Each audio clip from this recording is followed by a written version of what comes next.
Специализирани камиони събират съдържанието на жълтите контейнери и го извозват до сепарираща инсталация.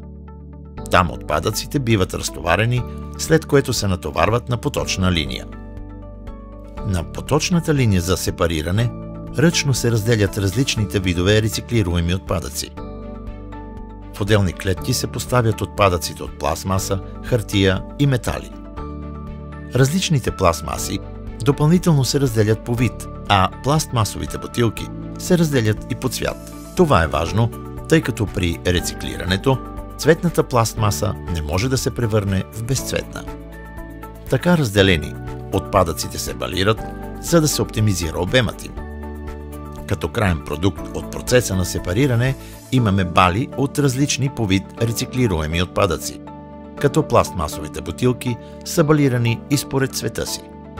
Така всеки вид сепариран отпадък поема път към съответното рециклиращо предприятие.